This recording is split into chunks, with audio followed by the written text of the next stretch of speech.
Previously on the Sunless Citadel.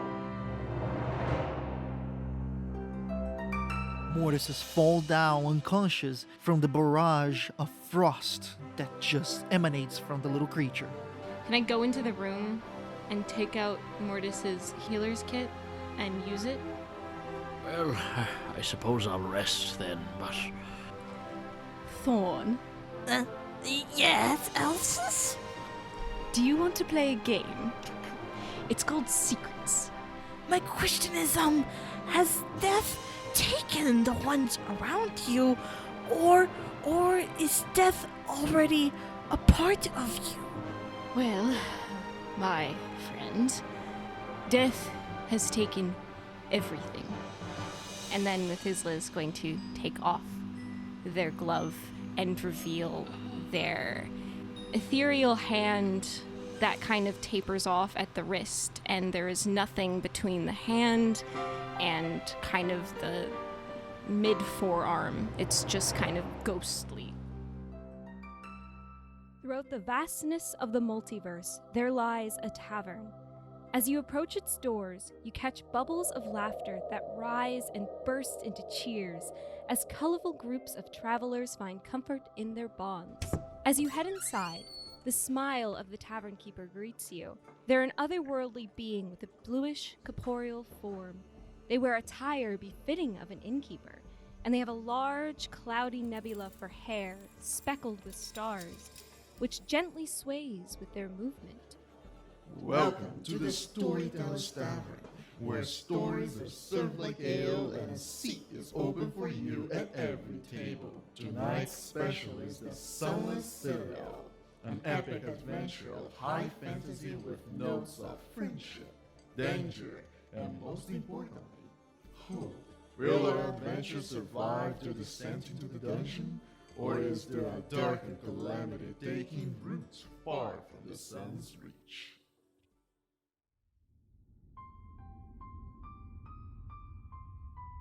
Now that kind of Methuselah has revealed this big thing about them, they're a little more comfortable with Thorn kind of seeing it, so they're going to actually take off the hood that they've been wearing to kind of just, because it's more comfortable. And then Methuselah's gonna be like, It feels really nice to take that off for once. It's so musty in there, Being dead it's very... You don't really get rid of the old smell in the air. Like a tomb? Yes, you sort of perpetually smell like that. It's very strange. Thorn leans over to Methuselah and just goes like... it definitely does smell a bit like mothballs, Well, Thorn got his 2 questions, so now it's time for Elsis to get his questions. Well then, how did you meet this Marquis Saladin? Thorn looks down into his book. At the pages of the book that were previously blank, it slowly emerges the following lines. Met while lost, but luckily the benevolent Marquis helped me find the way back. Well, Thorns has met Marquis when he was very lost in a place of many colors, and then he made me not lost. So he helped you sort of find your way in the Feywild, I assume.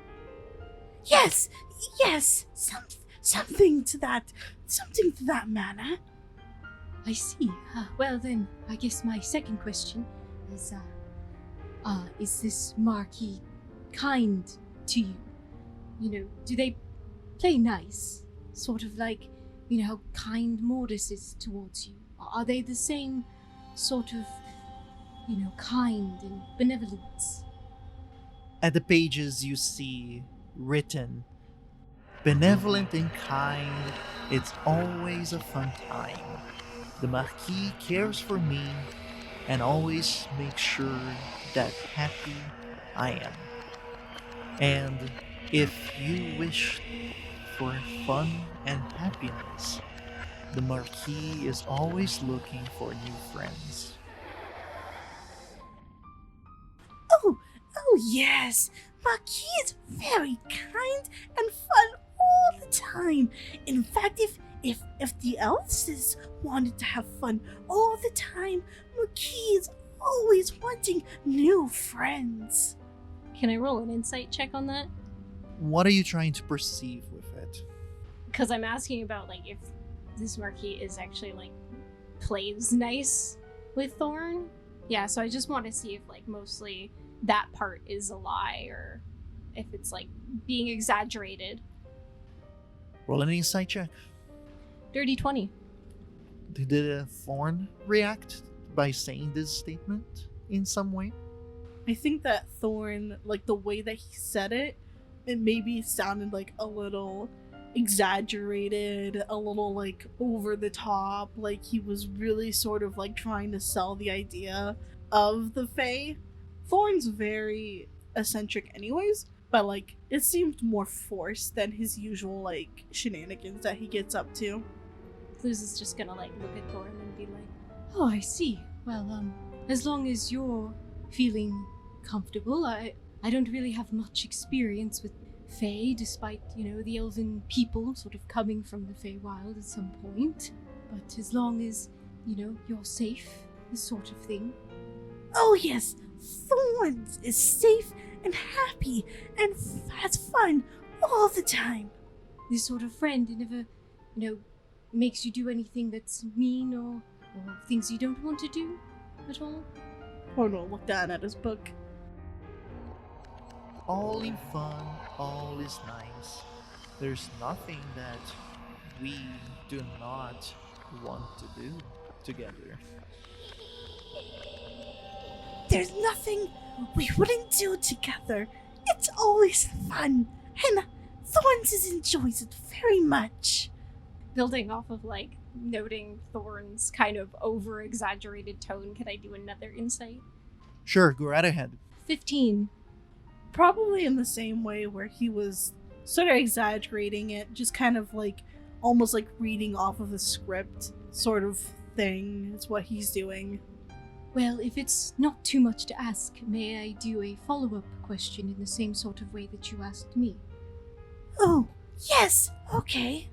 Well, following up on that, was Thorn happier before, or is Thorn happier now?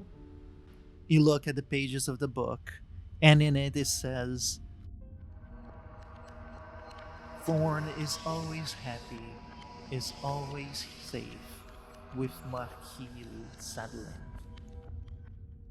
Thorn reads the pages, and he thinks for a moment, and instead of reading exactly what's on the page, he goes, Thorns remembers different times from before he met Marquis.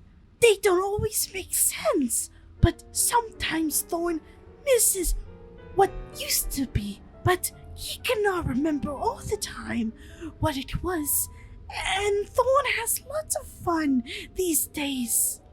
What sort of things do you remember?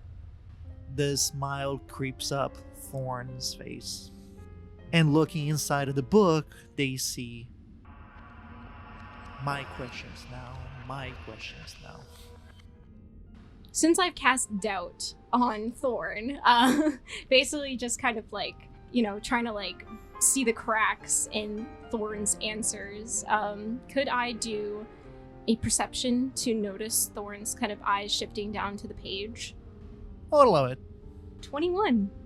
Amongst the jittering and the quick maneuverings of Thorn, you are able to notice that Thorn looks at the book constantly. Thorn remembers some things. Thorn remembers traveling very often and falling down stone very far down. And Thorn remembers many things, but Thorn sometimes does not want to remember many of those things. I suppose that's fair. You've answered many follow-up questions with me. I suppose it's your turn. Yes, and now it's our turn. You look down the pages of your notebook and you see the question. Does the elves want their memories back? Elvis, Yes, do you want your memories back? I suppose I do. I mean, I sort of don't and do. I want to know, but it can't be easy knowing how one dies. Thorn will look back down in his book. Then not why join the fun with Marquis Saddling. Then, Maki can help you if you join the fun. He can give you your memories, and then you won't be like Thorns is with no memory. Well, I think I'd have to consider it. I don't think that's something I can sort of decide at this time, but thank you for the kind offer, I suppose. Yeah, Thorn will look back down at his book. And the last question that Thorns read from the book is the following. You know, Chrysanthema might be in the fun if you join in too. Elvis, you know your muses, Chrysanthia. Chrysantha, yes. Yes, Chrysantha. Well, if Elvis joins in on the fun, then maybe she will be there too. Well, I think that she's probably, somewhere, and I don't think she would be in the Feywild. And also, we're travelers. We've been approached by many strange people offering strange things like snake oils and magical items. So, I don't think that Chrysantha would really appreciate me making deals without her. Especially with strange folk. No offense to your Marquis, but, there's a lot of strange people you meet on the road asking for or promising strange things. Thorn will look back down at the book. The book takes a while with its blank pages in it. Although, after a few moments, the ink starts to slowly appear. The pigmentation starts to emerge from behind the page into the surface, which then slowly composes the sentence. Make sure to think about it, elves. She might not be alive anymore, but she could be alive with the Marquis. Now I'm bored. Now I do not play anymore. Well, the elves should think about it, because if bad, terrible things have happened, then she will still be there with the help of Marquis. Well, I know my Chrysantha. She's not one for as much trouble as I am, so I'm sure she's fine. Thorns is a little bored of the game, unless Elvis has any more questions that they want to ask Thorn.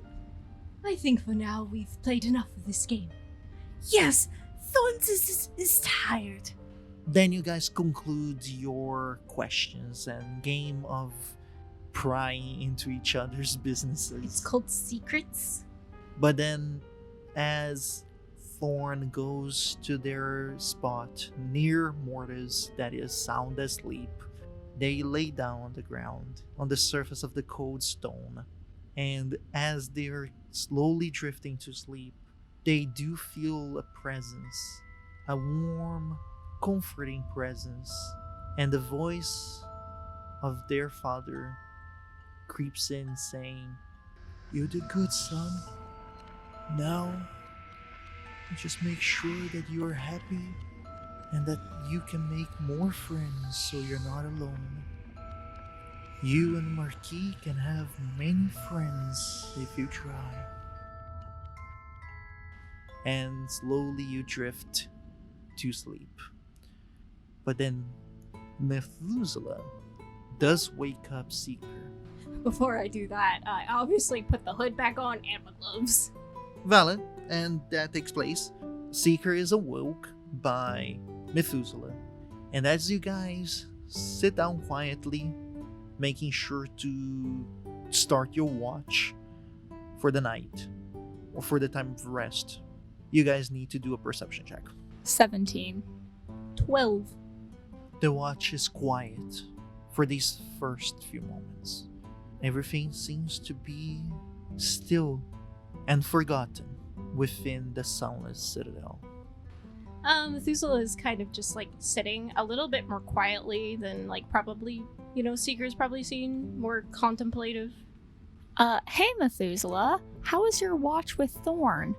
Oh, it was swell, I would say. We played a game, got to know each other a little bit. It was good, uneventful, in terms of enemies or anything to see. Oh, well, that's good. I'm glad that the two of you got to know each other a little bit better. I think Thorn's very interesting as a little fella. Oh yes, I would agree. I don't know many goblins, so this is kind of the first one that I've met so closely. Very interesting folk, I would say. Yeah, I agree. I don't know very many goblins either, but then again, I don't know many turtles either. So getting to know this group has been very, very fun for me. I've learned a lot about other types of people. Oh yes, I love learning about different types of people and learning their stories.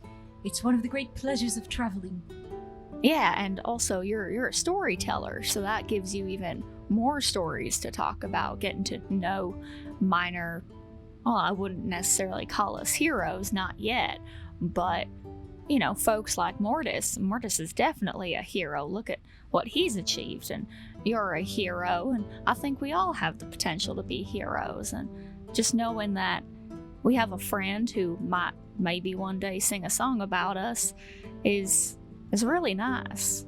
Oh yes, I'll definitely sing songs about everyone in this very interesting group, although I really wouldn't consider myself a hero. Well, you're a very selfless individual, Methuselah. I definitely believe that. You're coming out here and doing something for others, it's for your muse, your Chrysantha, but also there's stuff that the rest of us need you for here as well, and you're not hindering our ability to do those things. I think we're all helping each other here. Oh yes, indeed. I'd say so. And I know the people at the Cat Castle will definitely see you as a hero, just for even helping to bring our priestess in training back. Yes. I'd imagine I get the chance to play in Cat Castle again. Oh, I know we'd love to have you. You were a huge hit. We don't usually get visited by entertainers, so it was very nice for all of us. Well, then I'll be sure to always make sure to stop in anytime that I can. Maybe next time I'll bring Chrysantha.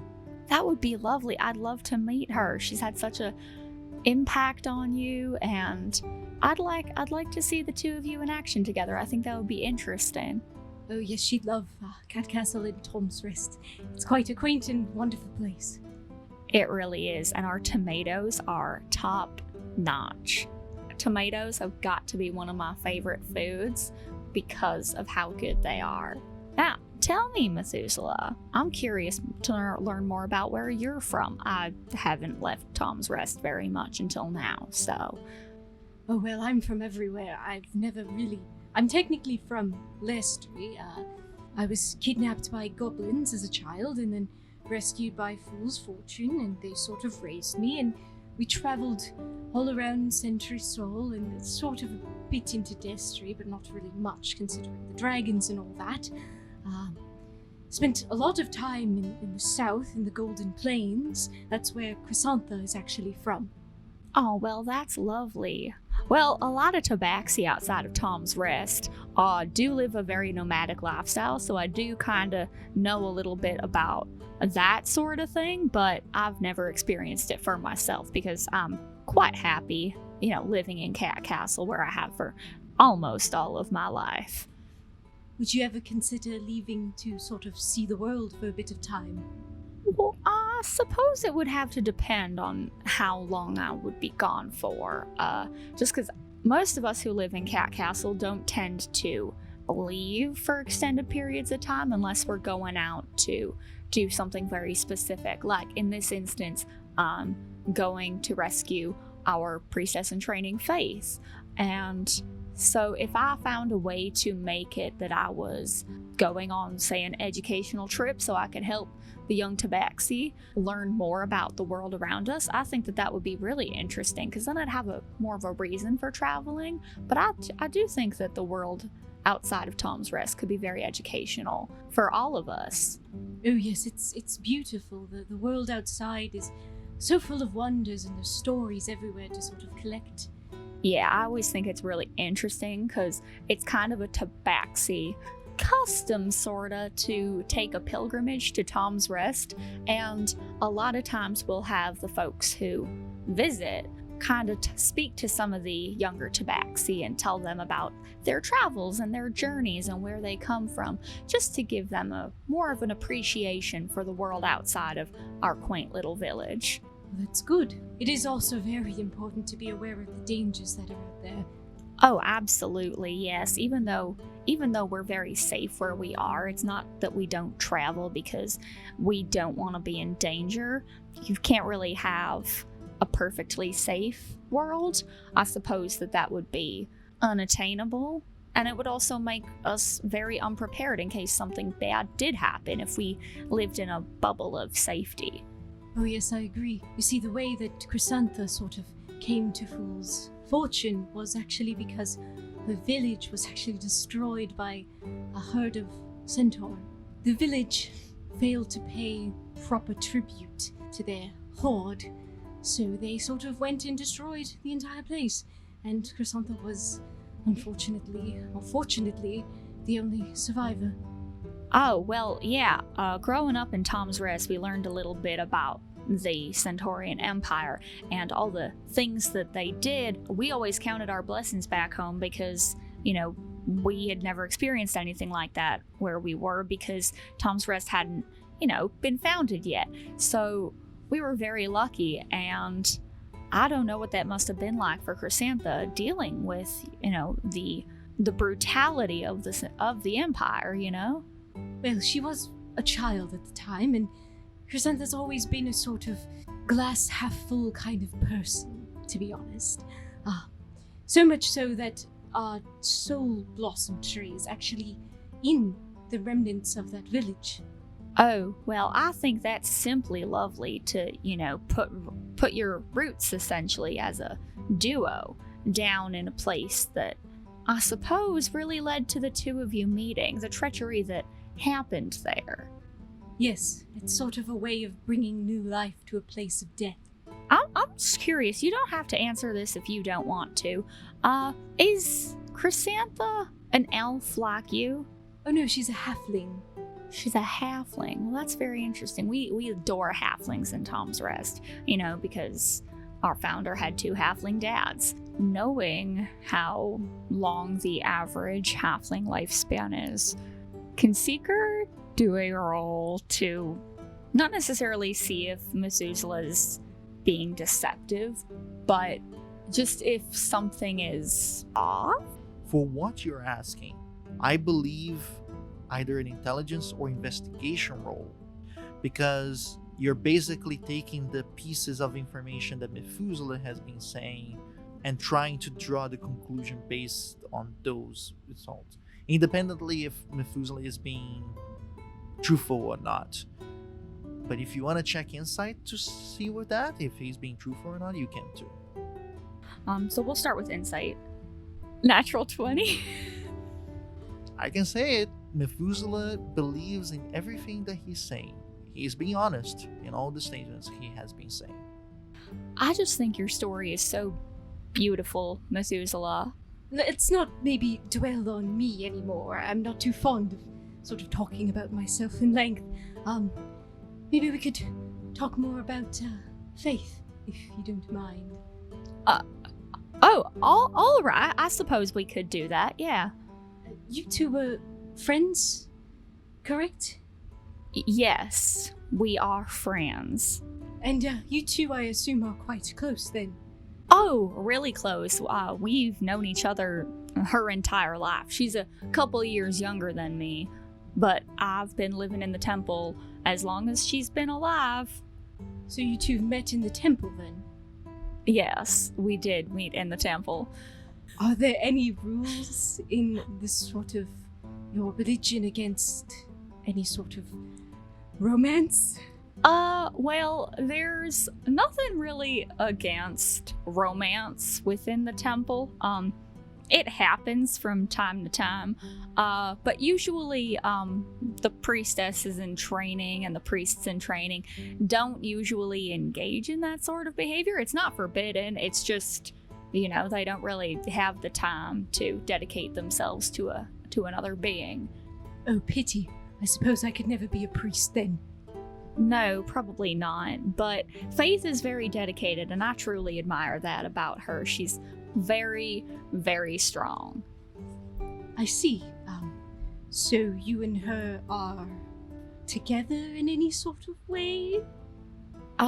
We do have a relationship, but Methuselah, I have one question. Do you think Faith and I are...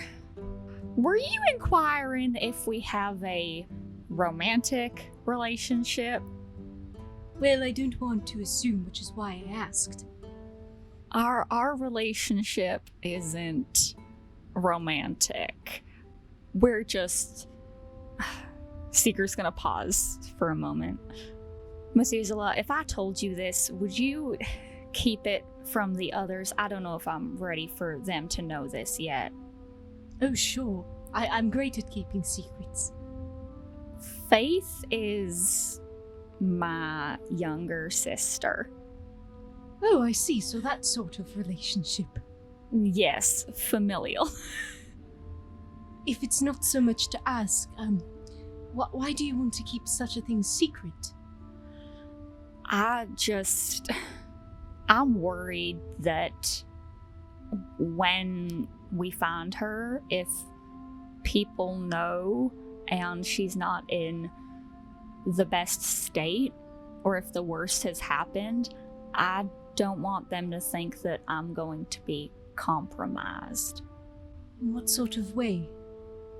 Well, I mean, I'm very, very close with her. She is my best friend, and so I don't want everyone to think I'm emotionally compromised if we find her and, she's really hurt or whatever. I don't want to feel like a burden to everyone else. I do intend to tell them, but kind of in my own time. Well, I suppose that's fair. But you shouldn't be sort of afraid of these things. It's all right to feel sad from time to time. The Seeker's gonna wrap the cloak that they're wearing tighter around them.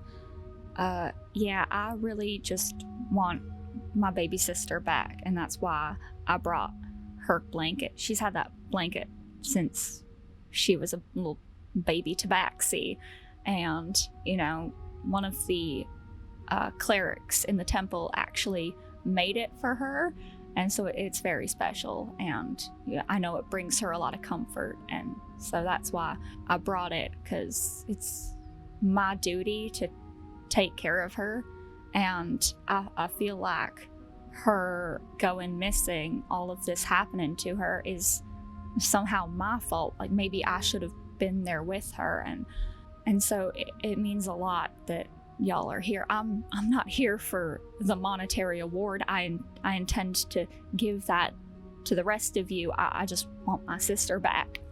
That's fair. I understand that.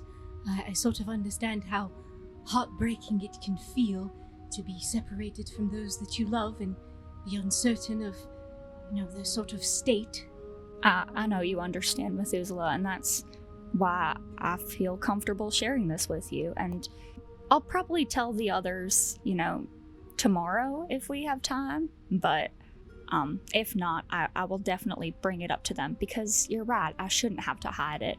And I think everyone shares in my concern about those that we're rescuing and what we're here for. Oh, indeed, I definitely do. And I do sort of pray for the best in all of this. I do too, and I know that the cat lady's, watching over Faith and watching over us, and I know that Mortis's goddess, she is watching over us as well, and I'm not too proud to admit that I haven't considered also praying to she to watch over Faith and her one lone companion that she still has left. The cat lady isn't a goddess that would frown upon asking for more help. Cats, tabaxi, we're very, very similar, and we're willing to go anywhere to ask for food. So we can be very proud, but we don't have to be. I see. I suppose if you wanted to learn more about the practices of she, you could probably ask Mortis about that.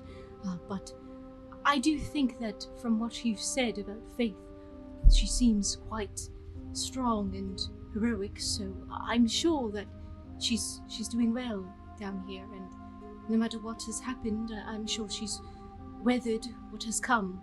I think so too. She's very strong. She's being trained as a cleric, and that's not the easiest thing in the world to learn magic. I don't know magic, so that's something else that makes her special. And I'm sure that asking Mortis more about she might also make him feel a little bit better, getting to share the love of his own faith. And I know that talking about these things can often bring us comfort. Yes, indeed. Whenever I'm feeling lost, I know that I can reach out to Luxer, the traveling god. Do you want to talk more about Luxer? So, Luxer is the Aasimar god of travels as well as the dead. They're a storyteller, a lover of poetry, and a bard, so it's quite fitting that I would worship him, sort of as the symbol of a lantern, basically for travelers who are on the road who are lost. So if you're ever lost while you're on the road, if you sort of see a lantern, you can sort of feel comfort in Luxer's light. Another thing that I do find quite interesting about this god is that he's the lover of fate and sort of a therapist to many, likes collecting stories. It's why I sort of like to keep stories alive, as well as momentums of the people that I've met, to keep them with me as I travel. And I sort of keep the philosophy of being able to sort of keep the philosophy that life is just a long journey, and you'll come to meet people on the road, so you must learn their stories and try to hold to their memories, because one day they might be gone. One day you might divert paths or lose them on the road. Sort of how life works, I suppose. Yeah, growing up, I had a friend. We called him Hummer because he used to always hum hymns. So it was Hummer of hymns. That was really his thing. And, he still follows the cat lady, but he decided to kind of take that, faith and kind of take it on the road and travel and share with more folks, the cat lady. And, mostly it's tabaxi that follow the cat lady, but she'll take in anyone who is pure of heart and loves play and, snacks. Well, that's quite noble. Yeah, anyone is welcome to, enter our faith, and, it's not one that's very, very closed off, and yours doesn't seem like that either. I think most people at some point or another are travelers, and like you said, life is just a long journey, so aren't we all essentially travelers, just taking that journey? Exactly. That's the sort of thing that I live by. That's really deep, Methuselah, and I really enjoy you sharing that with me. Thank you. Oh, you're very welcome. I do like talking about these sort of things. I think you can learn a lot about a person, not to judge them, but just learn a little bit more about, who they are and how they think when you talk about what they believe in. Yes, I suppose so. And Seeker's just gonna kind of sit with that for a little bit. The conversation then dwindles, slowly taking the moment to make space for the silence. Hours pass. Everything's quiet. Until it comes the time that you guys believe you guys should proceed.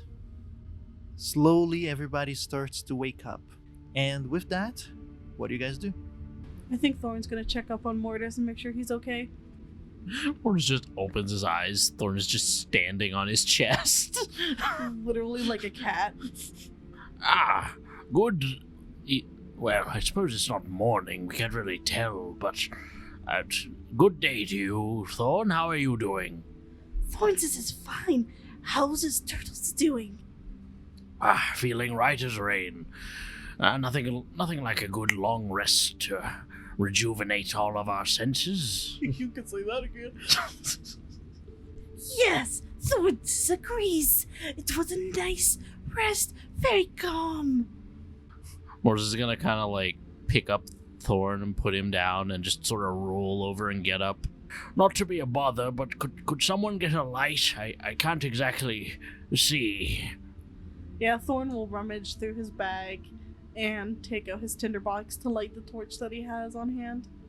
After Thorn lights his torch, he's gonna turn away from Mortis and go over to where Methuselah is to check up on him. Methuselah's just kind of vibing, kind of staring off into the distance, as sometimes he does. Hi, elves. Oh, hello, Thorn. Have you checked on Mortis? Is he doing better? Yes, the turtles is doing much better now that he has rested a lot. And are you doing well? Oh, Thorn is always wonderful. I suppose then we should sort of keep going. Maybe try to find what that voice we heard was. Yes, Thorns was going to say that we should investigate that weird yelling we heard, where someone was very upset. Yes, I suppose we should. We best be on our way then. I thought Mortis is gonna kind of trudge over to Seeker, see how they're doing. Well, howdy there, Mortis. Good to see you, Seeker. I'm feeling much better today. That night's sleep did well on me. Well, I'm glad to hear it. I think Thorn and I really had great watches with Methuselah. And, well, Methuselah seems to be doing pretty all right. Sleep doesn't come very easy to them, they've said. So I really hope that they'll be able to hold on. Yes, well, I'm glad to see that they're doing better. I was somewhat worried about him after all those traumatic flashes he seemed to have. Hopefully today will be a better day for us all. And he gives like a big grandpa smile. I hope so too. I don't like seeing my friends hurt.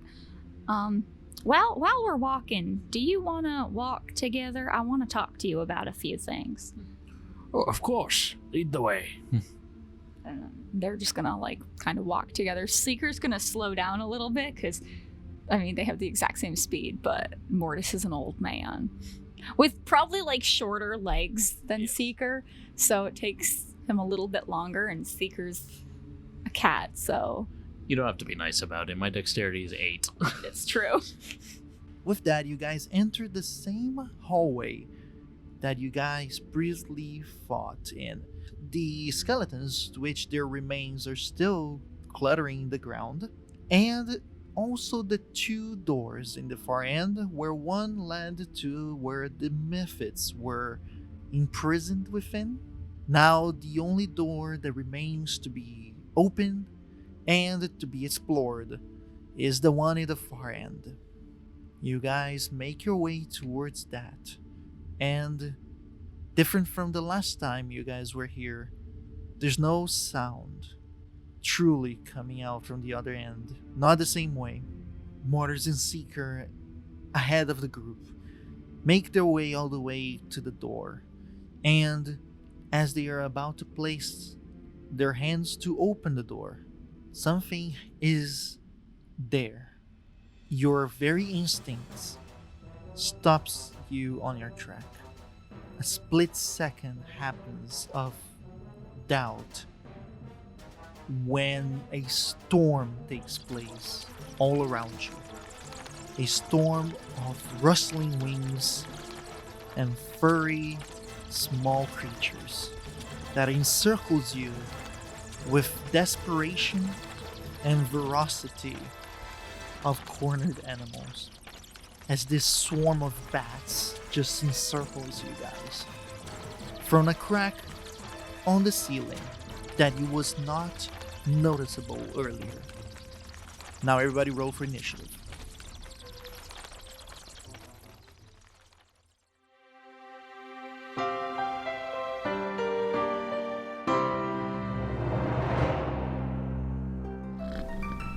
Greetings! You have reached the end of the episode of the Sunless Citadel. Thank you so much for listening. Subscribe to us on whatever app you use to listen to podcasts. And be sure to catch our next installment of the Sunless Citadel every Thursday at 12 p.m. EST. If you'd like the show, please consider leaving a review. It's a small way to show your support that goes a long way. To connect with us, follow our social media accounts. And if you would like to support us, you can head over to our Patreon as well to join the conversation, view sneak peeks of our next project, and discover our fantastic bonus content. Our intro score was created by Patrick Horton from Off the Beaten Path musical. The Sunless Citadel can be found in Tales from the Yawning Portal by Wizards of the Coast. The world of Nosso Mondus was created by Pedro Stockler. Thanks again for listening from all of us here at the Storyteller's Tavern.